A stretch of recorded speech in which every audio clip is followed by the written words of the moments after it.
This episode is brought to you by Levitt Pavilion. This summer, check out one of my favorite outdoor concert venues in Denver, Levitt Pavilion. May through October, Levitt is offering ticketed and totally free all-ages concerts. I feel like we just go to anything that's free because it's like the kids can be at the show and it's people aren't weird about it, and you can like bring a picnic.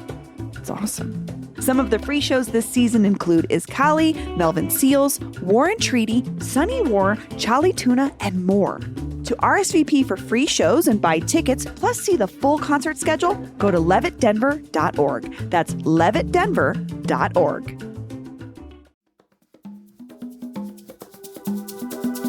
Today on CityCast Denver, a music promoter is in jail, an immersive art empire is expanding, and the promise of a new music district in RiNo may be dying. So I'm sitting down with one of our favorite art scene reporters to dig into the big news stories coming out of Denver's creative economy.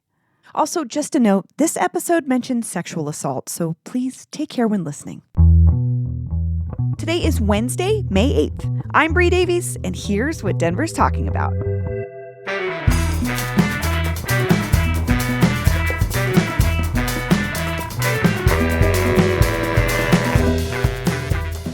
John Wenzel, welcome back to CityCast Denver. Hey, thanks so much for having me. So we wanted to have you back because there's a lot of interesting stuff happening sort of in and around the art world in Denver right now. And I want to start with the recent arrest of Jay Bianchi. For folks maybe new to this story, who is Jay Bianchi? So he is I guess now former promoter, bar owner, and just kind of jam band scene fixture rather. He used to own Sancho's Broken Arrow, which is shut down. These are all Grateful Dead themed bars, usually with stages, live music. He co-owned So Many Roads, which is a brewery, also just shut down.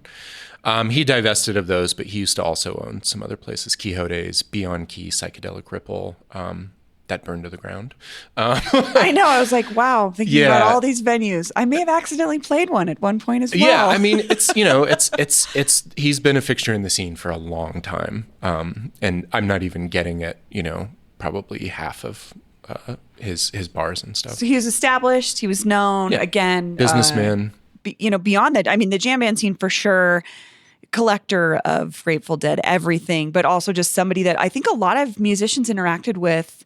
Even you didn't even have to sort of be in the jam band scene because he was running these venues for a long time. Yeah, I mean, he was a personality too. Yeah, to a lot of people. That's a way to put it. Well, You reported on some very serious allegations against Bianchi back in 2021. How did we get from there to this arrest 3 years later? Well, we got a little more clarity from the affidavit, which the Denver Post only got on Friday. That's the arrest report. And the formal charges were last week, multiple charges, allegations of sexual assault against, I think, at least 3 women. 2 were people who came forward publicly, and I reported that. And 1 was allegedly just last month at So Many Roads on April 7th. So according to the affidavit, and this gave us some more clarity, it was a preponderance of evidence collected that seemed to tip the scale. Because he was, for a long time, seemingly Teflon-ish. I was just going to say untouchable for sure, a little bit. Because again, these are allegations surfaced 3 years ago. And it, I don't want to say it's common in a scene, but sometimes these stories are, get picked up and things happen. And I was kind of surprised. Yeah. I don't know. It doesn't happen that often, I guess. And so I just wonder what, like you said, he'd already divested from these bars. He wasn't as prominent as he once was. What do you think that this arrest means for sort of the jam band scene or sort of live music in general here in Denver? Well, it's definitely, and for the past 3 years, it's been splitting the jam band scene. And increasingly he has fewer supporters. But if you look on social media, he's got supporters who will support him regardless. And that's been true over the years because where he's not Teflon-ish is, he does have various convictions, at least 9 that I found going back a few decades. Oh, wow. For assault, drug possession, not sexual assault, but assault, financial stuff. He's gotten in hot water over not paying people a lot of money. And in the affidavit, we also found out that, there was a woman who declined to press charges in Boulder in 2016 who they matched, and there's some sensitive language here, but they matched his semen to DNA collected from some of these other investigations. So that was, I think, the tipping point for some people, and that's why it's happening now as opposed to 2021, despite these women who made the allegations then submitting to sexual assault evidence kits in the hospital, going through a lot of abuse, a lot of people attacking them. So to answer your question more directly, I think it's shaken the jam band scene very deeply. People have been calling for accountability for a long time. Yeah.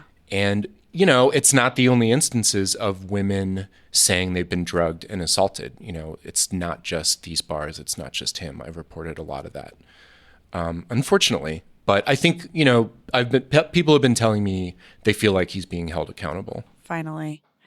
Yeah, that's interesting you say that about just the knowledge, the common, I guess common knowledge about places that women shouldn't go, or there's plenty of venues and experience. Private Facebook groups been talking about this for years, and the quote unquote open secret, which is such a sad but it's thing. Really, but it's like the power structure here. We've got a promoter versus bands. Like it can get really complicated, and it really came down to the fact that there was evidence to back up the claims of some of these individuals who had been saying this for a long time. So, I mean, I hope with anything, it's like this brings a level of transparency, and like everything when it comes to these issues, hopefully the next generation doesn't have to deal with something like this kind of thing.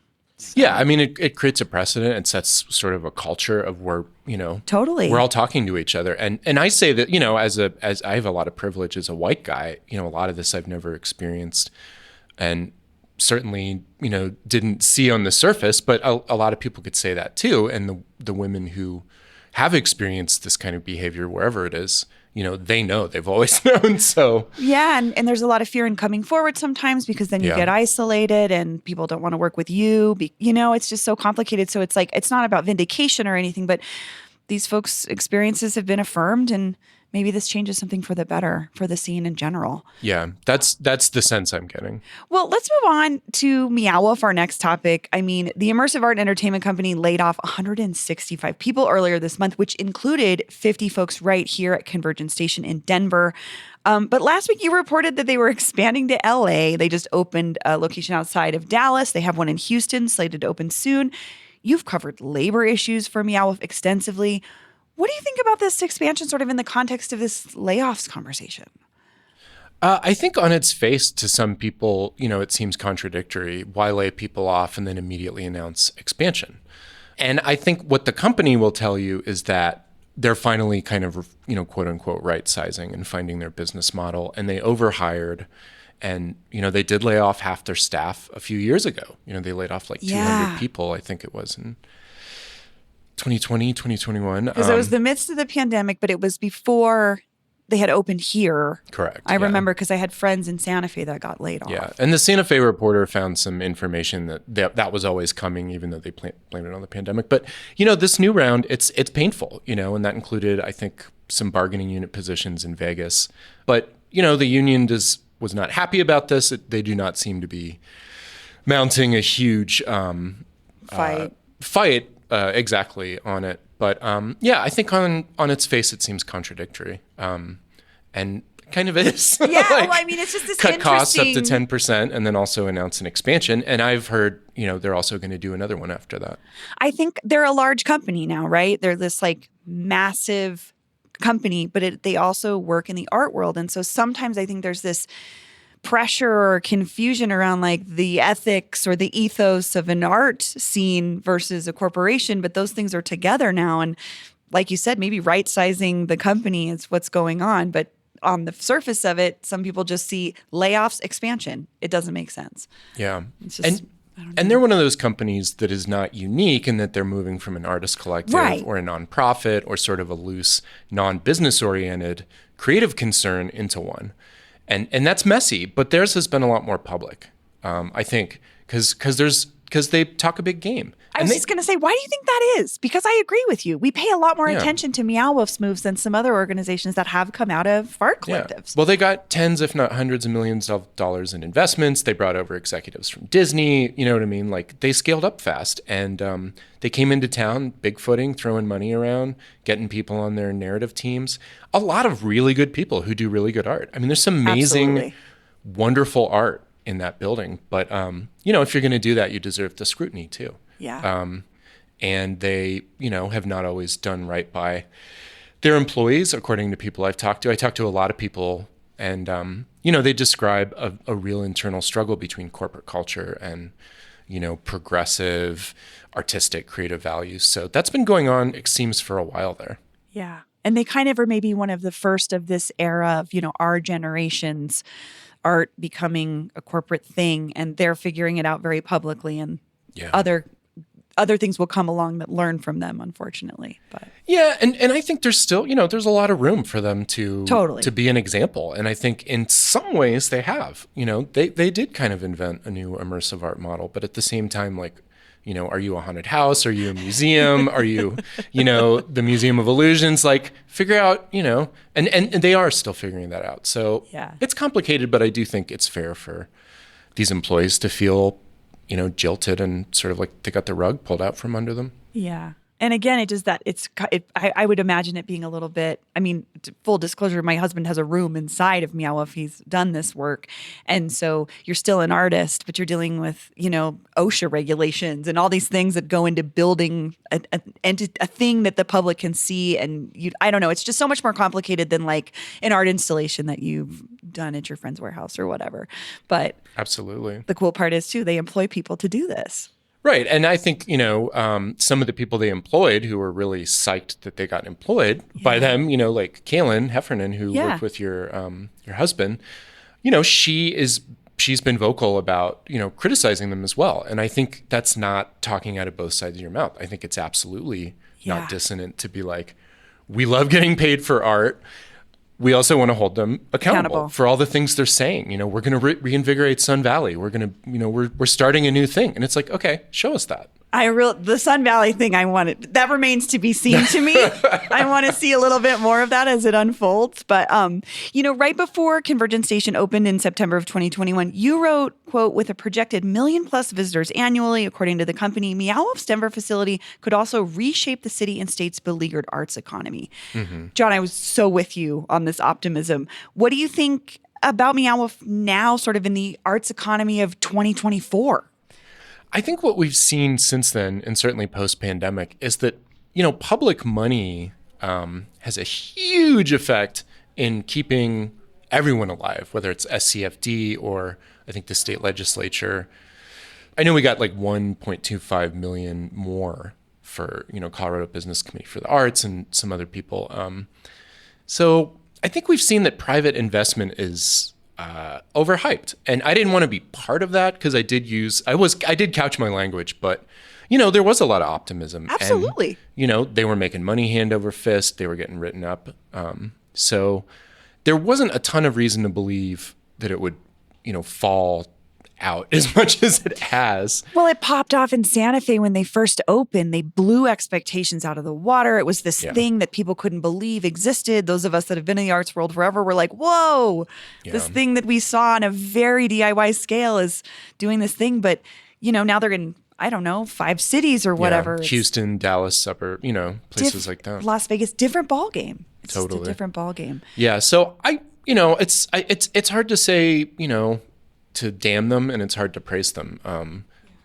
But I think you can do both in certain instances. But as a company, they're evolving so rapidly. It's fascinating and sort of destabilizing. Be interesting to see in 10 years what our what Absolutely. our DIY world brought to the corporate world, and then what happened after that.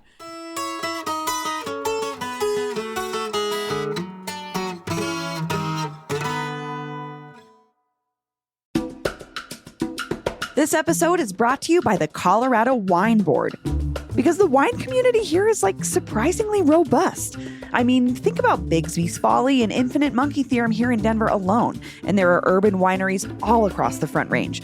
Then there's the Western Slope, Paonia, Palisade. Hello, Palisade wine? Are you kidding me? It didn't used to really be a thing, but from what I hear, it's very much a thing now. There are more than 165 wineries across Colorado to explore, and they produce all sorts of wine that reflect our unique culture and climate. So finding a label that you're going to love is easy, no matter where your adventure takes you. Discover it for yourself and support local winemakers at coloradowine.com. That's coloradowine.com. Well, let's move on to our last topic, which is also a follow-up to a story we had you on to talk about last year. Local music company Vinyl Me Please opened a new record pressing plant here in the RiNo neighborhood. Business End reports that Vinyl Me Please has fired 3 top executives, including their CEO, and they're also suing them over this exact plant. What went wrong, John? This is another situation where I think the hype that preceded it was so deafening and yet hopeful. Man, you and me were excited. I know that.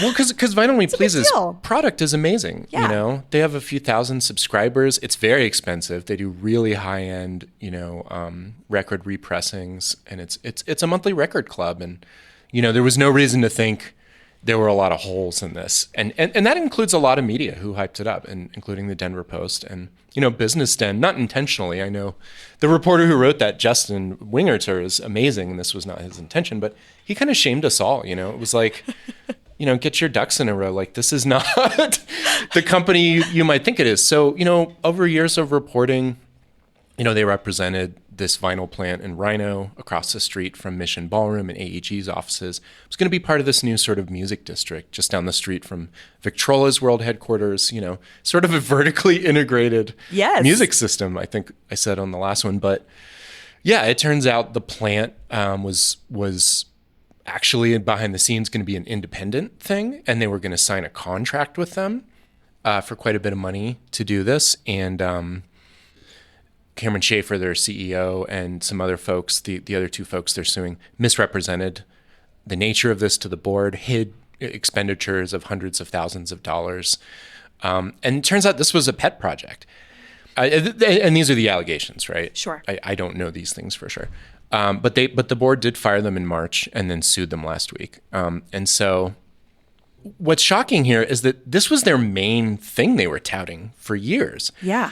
So I'm not sure why the board, and I'm sure I'll be digging into this, but I'm not sure why the board was so blindsided by this. That's what I thought, was like, how are they not aware? Because it was their main thing. And that's what I wrote about, and that's what we've all written about, So, I don't know. It's drama. That is some music district drama. It really is. I'm curious to see what happens, though, because it's not like the need for a vinyl pressing plant has gone away. I think, if anything, it's still cool that we have one in this part of the country. How it ends up operating, I think, remains to be seen. But, you were just kind of talking about this sort of the dreams of this like music district, this industry around this record pressing plant. How do you think they're going to come out of it? Or how do you think we're going to come out of it as a city, or with this big dream for this music district? It was always mostly marketing. There's a lot of quote unquote music districts in this town, and you could make arguments for different ones. Yeah.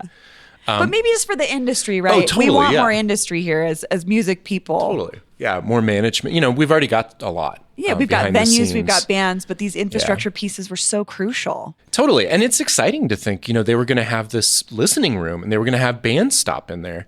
And one of the things in the lawsuit, one of the details is that they spent too much money they spent like hundreds of thousands of dollars on a sound system that was really an amenity, not a necessary thing. So, it definitely dings those aspirations. It definitely makes them look a little more, a little bit of a Mickey Mouse operation. Like, how could you not know all this? But, at the same time, like, they didn't. And it remains to be seen in court, what shakes out. I'm sure some more interesting details. But, they were just, going full bore ahead, and they didn't, they don't have much to show for it. And the lawsuit also alleges that the plant is also under par. They're not going to be up to snuff if they start printing Vinyl Me Please stuff. It's not meeting expectations, and that's tragic. Why build a vinyl plant and not have it be just excellent. There's so much demand and There's so so little much capacity demand for it. vinyl right now. I mean, Taylor Swift is selling millions of, she killed it on Record Store Day. That's amazing. Like, who would not welcome that? And yet it's a problem. It's this physical format that keeps having these rebirths. And for Denver to have a foothold in that a little bit felt so, maybe we were just like, overhyped. I mean, my dreams were just like, we're going to have a Third Man Records of Denver type situation but that's really an artist driven investment. Jack White is someone so unique. And this is a very different story of a board and, a corporation and all those things. But I would hope that maybe that plant could still get up to par and someone, if not them, somebody take it over. Yeah. I don't know. Yeah, because I think what's happening now is it's going from someone with a bullhorn into a company that's looking very carefully at themselves. Yeah. Jack White is like this brilliant yet sort of OCD weirdo, top down, heavy hand. So. Yeah, not saying that he runs his operation perfectly either. Yeah. But for a music fan. Totally. Yeah. And I think that's the disconnect at Vinyl Me Please is excellent product. Little unaffordable for most people, but, and then behind the scenes, just all this secret disarray. Well, it remains to be seen. And I agree with you. Maybe the music district will appear somewhere else. We don't know. We're always going to have music. You don't know. I mean, I think to some extent we'll look back on this and be like, wow, that was a little bit Wild Westy. It reminds me a little of how much we freaked out when Red Bull came in and was like, Red Bull Sound Select, and everyone was like, oh my God, you're gonna play a Red Bull party? Oh my God, your bar's gonna serve Red Bull? And then it wasn't that big of a deal. Right, yeah. How is Red Bull sponsoring shows at Three Kings Tavern? It was just blasphemous. But then a lot of local bands made some money and didn't sell out. But then also it was like, who cares? And then they moved on and were nobody drinks as many Red Bull vodkas now as they did in the mid to late 2000s. So that's what the kids call the indie sleaze era these days, John. Exactly. I look back and I didn't have a pencil thin mustache, but I didn't mind being a dirtbag. I know it's a little bit of a dirt, but we were both dirt bags and now we're parents. So I know, right? Now we're dirtbag parents. Well, John, last question. You are opening for Guided by Voices at the Marquee this Friday. Yeah, May again, 10th. separate from your work at the Post. This is you as a musician. How did this happen? Tell us more about it.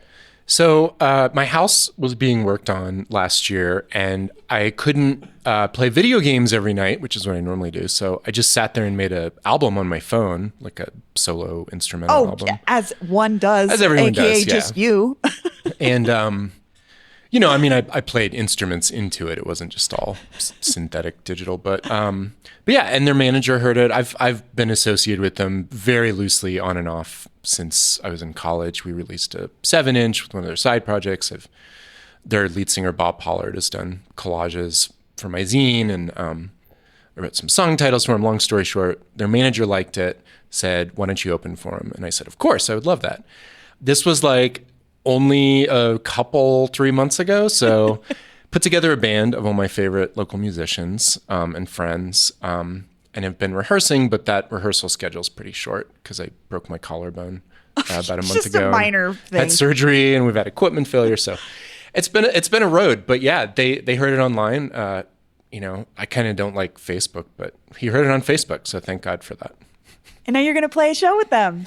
Yeah. It's kind of the dream, to be honest with you. Opening for one of your favorite bands of all time. My number one favorite band. Yeah. Okay. I mean, I'm from Dayton, Ohio, where they're from.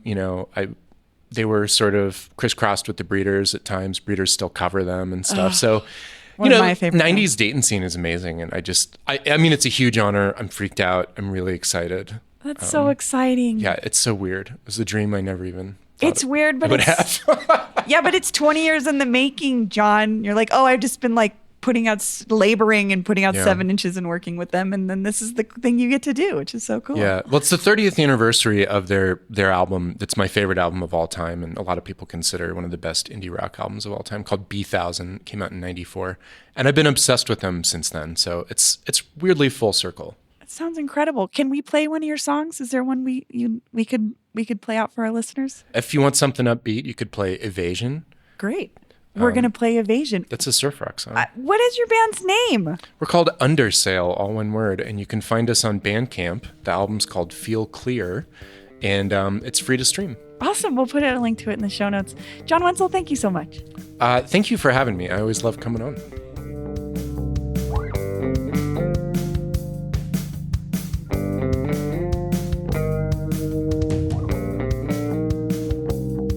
That's all for today here on CityCast Denver. If you enjoyed this show, why not take a minute to tell former Vinyl Me Please CEO Cameron Schaefer about us? Rate the show wherever you get your podcasts and subscribe to our morning newsletter and learn more about us at denver.citycast.fm. We'll be back tomorrow morning with more news from around the city.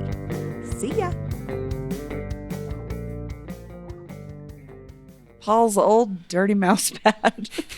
we just roll that out for special guests. You're welcome, John.